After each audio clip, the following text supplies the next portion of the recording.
Theater presents Elizabeth Scott and Walter Brennan.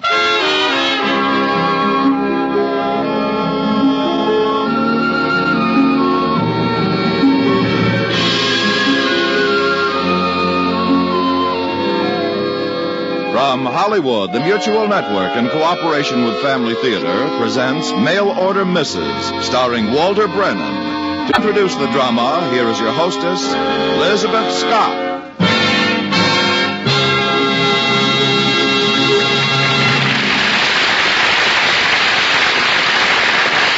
Thank you, Tony Lafrano.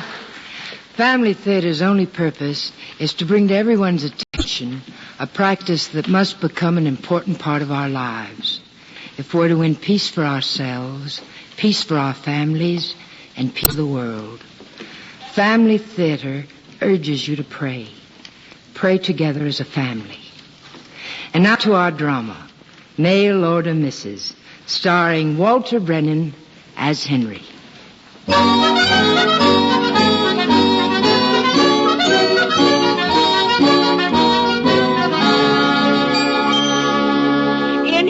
Bring the coffee cups in here, Jeff. Yes, dear. Just set them on the sideboard there.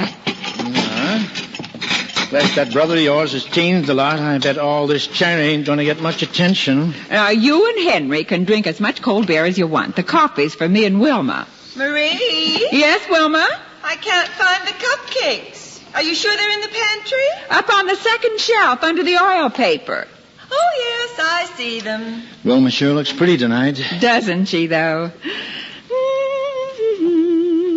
Oh, will you hand me that potato salad, Jeff? Oh, here.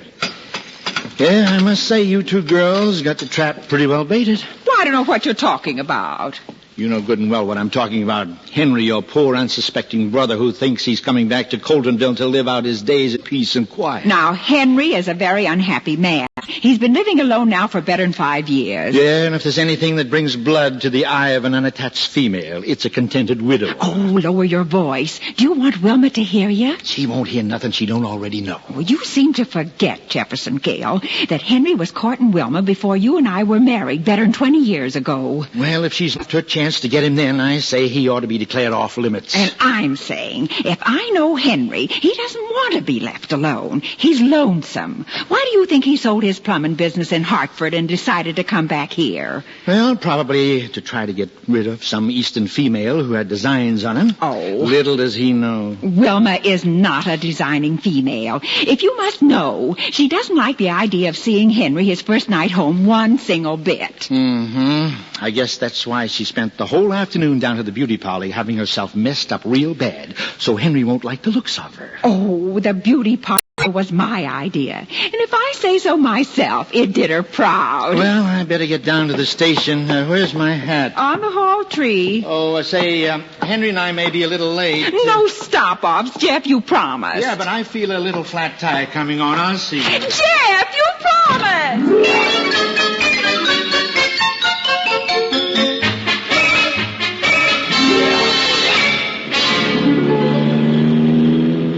You know, by golly, it does feel good to be home, Jeff. Enjoy it while you can, Henry. Enjoy it while you can. Enjoy it while I can? What do you mean? Oh, nothing. Not a thing in the world. Is anything wrong at the house? Is Marie sick or something? Oh, no. Marie's fit as fiddle. In fact, sometimes I think she's got too much energy. Well, then what's the matter? We're friendly brothers-in-law, you can tell me. Well, maybe it ain't my business, Henry, but, well... Did you have any special reason for coming back here to Coltonville to live? Yes, Jeff, I don't mind admitting it. I want to get married again. You what? Jeff, look out! Look out! Henry, don't play jokes on me like that while I'm driving. Why, I'd like to stop my heart beating. I'm not joking. Hang on! Jeff, what's the matter with you? Why, I just can't seem to believe it. You can't believe you want to get married again? What's so strange about it? But, Henry, you've been married once. Don't you remember what it's like? I certainly do. 15 of the happiest years of my life.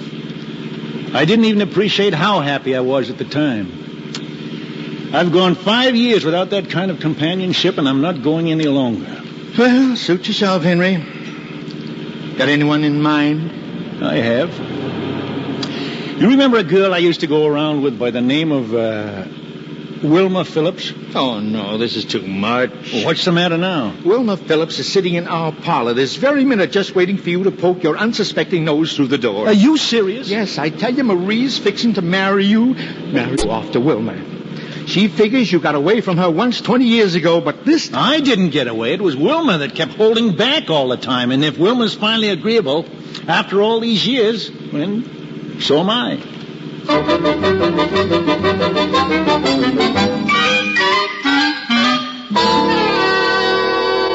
That's them, all right, Wilma. I just saw the car swing into the driveway. Oh, Marie, now that Henry's here, Will you stop fussing, Wilma? I want to go home. Oh, Marie, I'm scared. Oh. What if he doesn't like me? Here they are. Now you look pretty and stop blinking at everything, Wilma. Girls, here he is. Oh, Henry. Oh, Hank, if you aren't something to see. Well, how are you, sis? Oh, I'm fine. Just fine. Oh, say, Henry, you're not near so bald as you look in your pictures. Well, this is my second childhood, you know. Maybe it's starting to grow back in again. Henry, you remember Wilma? You bet I do. How are you, Wilma? Well, I'm just fine, Henry. And you? Oh, I'm fine. Just fine. That's what I call getting off to a good start. Now, who's ready for a cold bottle of beer? Oh, can't you ever get your mind out of the refrigerator? Well, it's a long, hot drive out here from downtown. Yeah, something cool would taste good, Jeff. How about you, Wilma? Oh, not just yet, Henry, thank you. Well, that's two anyhow. Wife? No. Come on out in the kitchen with me. I just remembered a good story. Oh, I've heard your story. Well, you ain't heard this one. Come on. Oh, if you aren't the most unsubtle, heavy-handed man I ever saw, Jeff. Simmer down, simmer down. I'll make you a nice peanut butter sandwich. You know, I guess Jeff must think that, that I wanted to talk to you alone. Yes. Well, he's right, Wilma. I do. Oh? Yes, and I might as well get right to it. I've been living alone the better part of 5 years now. I know, Henry. We were terribly sorry when we heard about your wife. You never did meet Evelyn, did you? No. Yeah, well, we drove through here better part of, I guess about 12 years ago, one summer on a trip out I west. remember Marie told me. I was working over in Cedar Falls then. Marie was just crazy about her, Evelyn. Yeah, she was a lot like you, Wilma. A lot like you. I think she'd approve. Approve? Yeah, of you and me getting married. Married? Oh, my gracious. Oh, Henry, you have been here 5 minutes. Well, what's 5 minutes got to do with it? I started asking you to marry me better than 20 years ago. Oh, but I'd like to think about it. Think about it? Wilma, I'm getting older every minute. What's there to think about? Well, we haven't known each other for years. Well, that's no fault of mine. If you'd married me the first time I asked you, we'd be pretty well acquainted by now. Oh, that's a very unfair thing to say, Henry. You think you're being fair, putting me off the better part of 2 years? Well, apparently you recovered quickly enough. You hadn't been east for 6 months before you found someone else. Yes, and I wouldn't have been married in half that time if it hadn't been that Evelyn was such a scholar. She was a lot like you. Oh, Henry, Jeff just told me. I knew you had a reason for coming back here. I just knew it. Wilma, what did I tell you? Marie. Welcome back into the club, brother. Guess a man just can't be smart and happy all at the same time. Yeah, well, maybe you'd better stash away those congratulations for a while, Jeff. Oh, what's the matter? Well, it turns out I've been, just a little too impulsive. Wilma, what's he talking about? He's talking about me. I just don't like being stampeded into things. Stampeded, she says. 20 years. It's not 20 years. It's 5 minutes. You haven't been in this house long enough to smoke a cigar. And you want us to pick up where we left off just as if nothing had... I'm not asking to pick up anything. I made you a bona fide proposal of marriage. Yeah, very romantic, too. This may be your idea of a proposal, Henry, but it's not mine. Well, how do you like that? I said it wrong. That's right. Said it. You didn't ask me. You just said it. You said you thought your first wife would approve of our getting married. No, let's leave Evie out of this. Well, I didn't bring her into it. You did bring her into it. You started by saying you were sorry to hear she passed on. Well, I was, and I am. And what's more, I'm getting sorrier every minute. Now, look here, folks. This won't help. That's all I wanted to hear. The offer's withdrawn. Now, Oh, now look, Wilma, don't run off like that. Well, let her go. If she don't want to get married, there's plenty who do. Yes, and I've no doubt you'll find someone who's just your type. You bet I will, and if you don't think so, just watch me.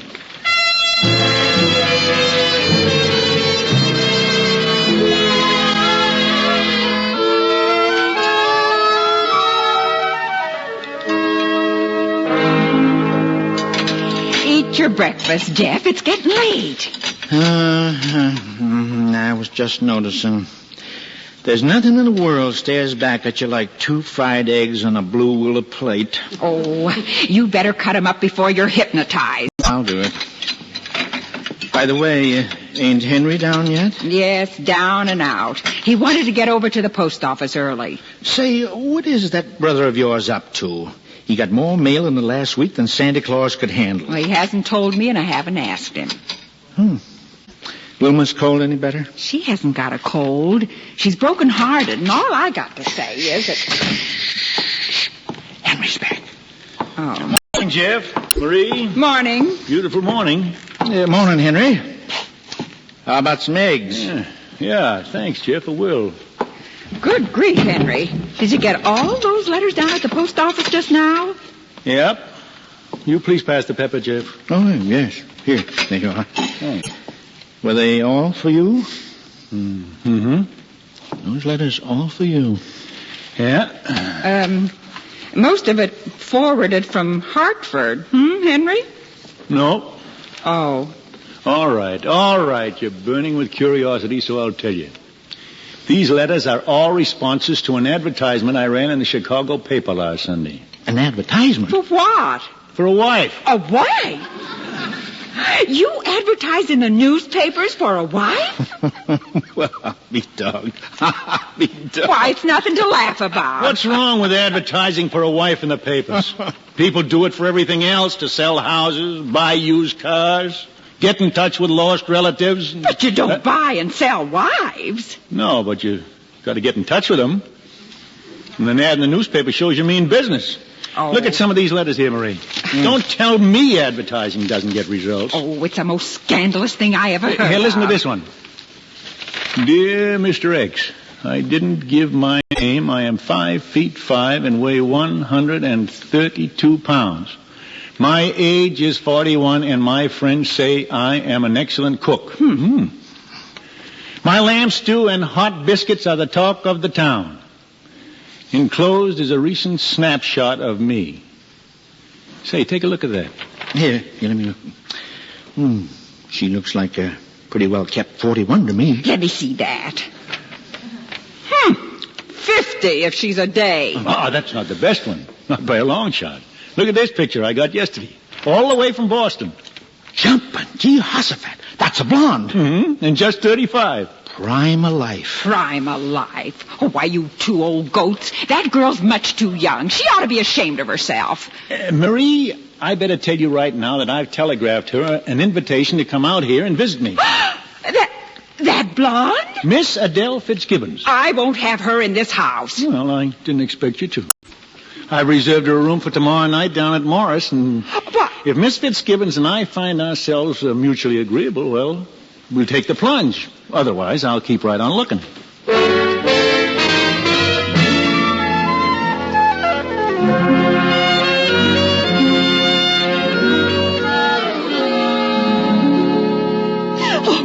Oh, Marie, I can't believe it. Yes, I can. It's just like Henry, conducting a courtship through the classified ad section. I came over as fast as I could, Wilma. Now the question is, what are you going to do about this? Do? What can I do? If he's going to marry this blonde woman from Boston. Oh, he can't marry her before she gets here, and she ain't due until tomorrow night. Now, that gives us 24 hours. It's hopeless. Oh, nothing's hopeless if you keep your wits working. It's too late. It's too late. I've lost him. Now, you listen to me, Wilbur Phillips. Do you or do you not want to marry my brother Henry? I'd love to. Well, are you willing to fight for him? Fight? Fight. Yes. That's all I want to know. Now, you reach into that desk drawer and get out a pen and some paper. Well, what do you want me to write? A letter in response to this newspaper advertisement of Henry's.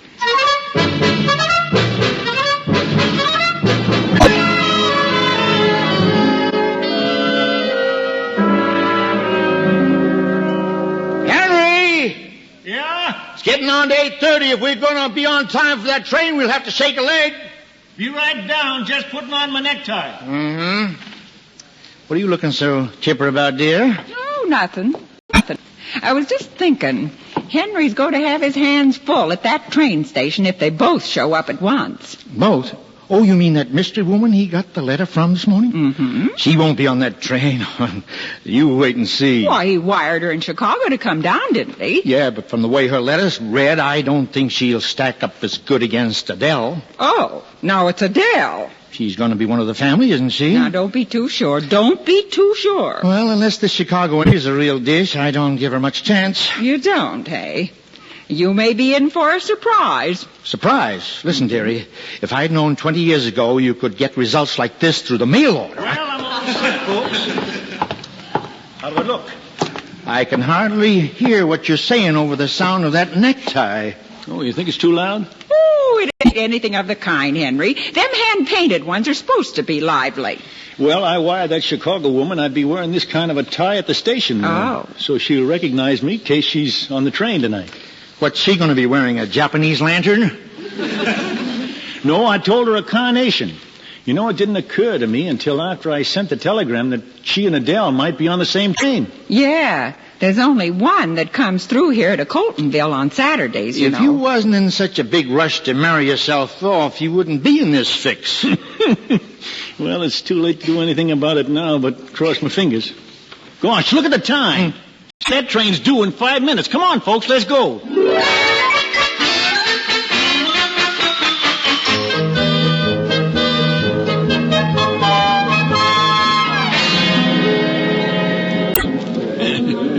Looks like everybody still turns out to see the 840 come in, don't it? Yeah, it's a high point on Saturday evening. Folks got to doing it for entertainment during the Depression. Just never broke the habit. Oh, here comes the train. Well, Henry, won't be long now. Henry. Yep. Have you got any idea who this woman who wrote you from Chicago might be? Well, she didn't say too much in the letter, Marie, except that she's originally came from downstate here and would like a chance to move back. Oh. You're keeping an open mind about her, aren't you? Well, I'm trying to, but I must admit a certain partiality to Misfit Gibson. Now, you remember, Henry, beauty's only skin deep. Here she comes, Henry. Well, we better get down the other end of the platform, folks. Hey, wait for me! Wait for me! You see any sign of Adele, Jeff? No. There's a whole slew of people getting off the other end of the car, but... Henry, look, isn't that woman coming down the stairs there wearing a carnation? Well, I'll be dogged. Why, it sure enough looks that way. Say, she looks familiar. She ought to. Why, it's Wilma. Wilma! I saw your ad in the paper, Henry. Oh, my gosh. I tried to find a white carnation, but all the ones they had were yellow. Oh, shucks, you didn't have to go to all that trouble. If you still want to marry a Henry, I'd be proud and honored to... Wilma, there's nothing in the world I want more. Oh, what did I tell you, girl? What did I tell you? Oh, Henry, I've been so foolish and proud. Henry, look.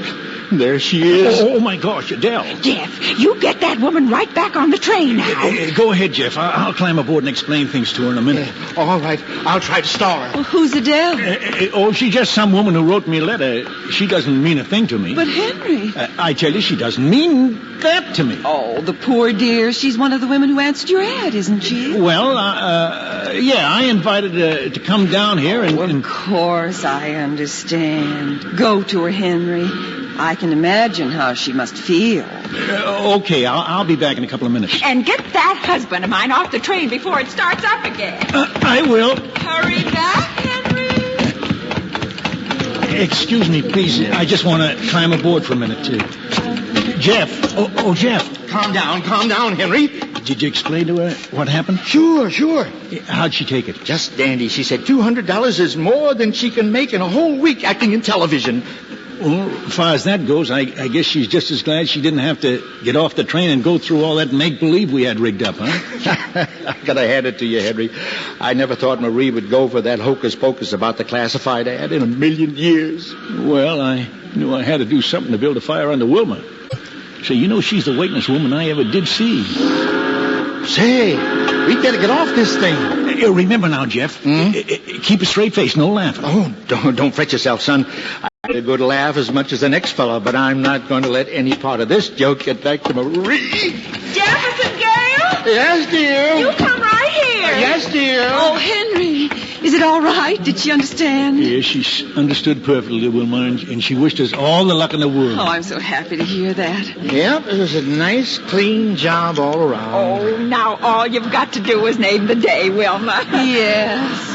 Well, I was thinking... Say, Wilma, how about let's go first thing tomorrow morning? We can pick up the license at the city hall. First thing tomorrow? Why, sure. Marie can be the maid of honor and Jeff... But Henry, we just got engaged. Oh, now, don't tell me that you... Wilma, you're not going to start stalling again. Well, I'm not stalling at all. We just got engaged. I don't have a ring. We haven't even announced it in the papers. The papers? Yes, the papers. Don't you think I want my friends to know I'm getting married? I tell you, a man can't win. A man simply cannot win. But Wilma's perfectly right, Henry. You'll have to pick out a nice place in town here to live. And I know some of the girls will want to give me a shower. Yes, and then there's all the invitations to send out. All right. I give up. Now, you boys go bring the car around. We'll go back to our place and have some refreshments while we're making all the plans. Come on, Wilma. Come on, Henry. You know something, Jeff? Yep. Those two women weren't fooled for a minute. Well, maybe for a minute, but not much longer. You know, there's something downright spooky about the way they always manage to get the upper hand. Welcome back to the club, brother. Yeah. You know, it's funny. What?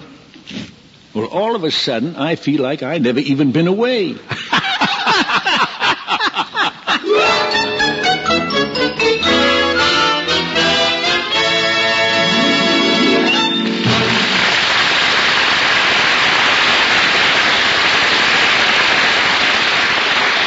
This is Elizabeth Scott again. You know, there's an old saying we've all heard. John Donne said it a long time ago. No man is an island unto himself.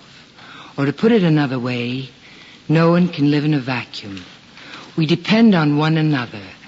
Much as we strive for independence and even pride ourselves in it, it only takes a little sorrow, a little pain, a little poverty, a little fear, to make us realize how much we need the help of others. And if we depend on our neighbor for support, how much more should we look to our Maker, on whom all of us depend? We need God's help every minute of the day. And if we're wise, we'll acknowledge that need by praying to Him daily with our families. We won't wait for sickness or sorrow, but we'll make family prayer a normal, natural part of our daily lives, because we know and believe that the family that prays together stays together. More things are wrought by prayer than this world dreams of.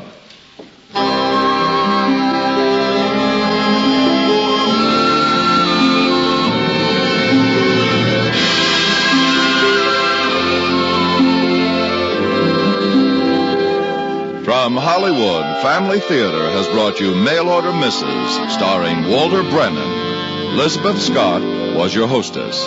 Others in our cast were Irene Tedrow, Gail Bonney, and Leo Cleary. The script was written by John T. Kelly, with music composed and conducted by Harry Zimmerman, and was directed for Family Theater by Joseph F. Mansfield.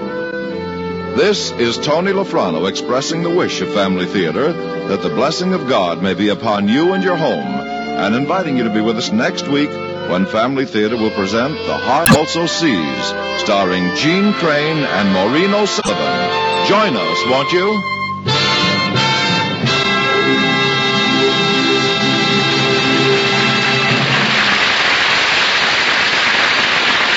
Family Theater is broadcast throughout the world and originates in the Hollywood studios of the world's largest network. This is the Mutual Broadcasting System.